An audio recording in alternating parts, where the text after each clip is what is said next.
અનેક અપડેટ તેના ઉપર કરીશું નજર। ગુજરાતના રાજકારણના મહત્વના સમાચાર।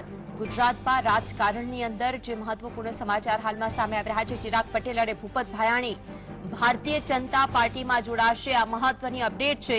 ભૂપત ભાયાણી કે જેમણે આમ આદમી પાર્ટીમાંથી 6 દિવસ પહેલા રાજીનામું આપ્યું, ચિરાગ પટેલ કે જેમણે રાજીનામું આપ્યું આજે લોકસભા સત્ર બાદ, તેઓ ભારતીય જનતા પાર્ટીમાં જોડાશે। બંને પૂર્વ ધારાસભ્ય ભારતીય જનતા પાર્ટીમાં જોડાશે, આવી વિગતો હાલમાં સામે આવી રહી છે। ગુજરાતના રાજકારણના સૌથી મોટા અને મહત્વના સમાચાર છે। આ પહેલા જ અમારા સંવાદદાતા આ વાતનો ઉલ્લેખ કર્યો હતો કે સી આર પાટીલ અત્યારે તો દિલ્હીમાં છે, પરંતુ તેઓ પરત ફરશે અને તે પછી આ બંને એવા નેતાઓ કે જેઓ ભારતીય જનતા પાર્ટીમાં જોડાશે, લોકસભા સત્ર બાદ વિધિવત રીતે ભારતીય જનતા પાર્ટીમાં પ્રવેશ કરશે તેવી પણ ચર્ચાએ જોર પકડ્યું છે। આ બંને પૂર્વ ધારાસભ્ય, કારણ કે પૂર્વ ધારાસભ્ય એટલા માટે કહેવું પડે કારણ કે રાજીનામું ધરી દીધું છે। आज अंगे વધુ માહિતી માટે સંવાદદાતા જતીન જોડાઈ ગયા છે। જતીન, જે સમાચાર સામે આવ્યા, ભારતીય જનતા પાર્ટીમાં જોડાશે લોકસભા સત્ર પછી, વિગતો શું?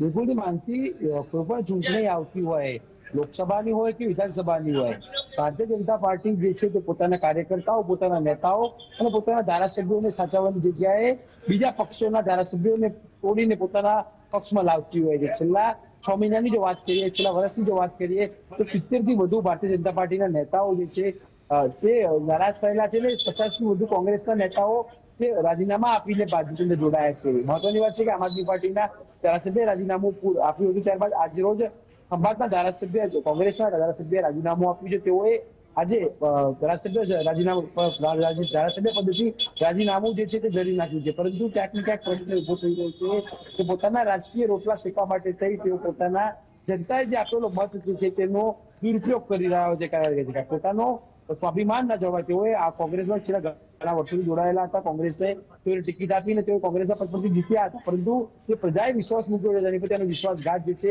તેઓએ કર્યો છે। ખાસ કરીને કહી શકાય કે આજે તેઓ રાજીનામું આપી દીધું। તેઓ આજે આગામી દિવસોની અંદર તેઓ સી આર પાટીલના હસ્તે તેઓ આમ આદમી પાર્ટીના પૂર્વ ધારાસભ્ય તેમજ ચિરાગ પટેલ તેઓ ભવ્ય રેલી કાઢીને તેઓ કમલમ ખાતે આવશે અને પોતાના રાજકીય રોટલા શેકવા માટે તેમજ પોતાનો રાજકીય વર્ગ જાળવી રાખવા માટે થઈ તો બંને નેતા ભાજપ કાર્યાલય ખાતે આવશે અને સી આર પાટીલના અને કદાચ જતીન હવે મતદારોએ વિચારવું પડશે કે જે નેતાઓને તેઓ ચૂંટે છે તે નેતાઓ ખરેખર 5 વર્ષ સુધી રહેશે કે નહીં એ પક્ષની અંદર। આભાર આપ જોડાઈને વિગતો આપવા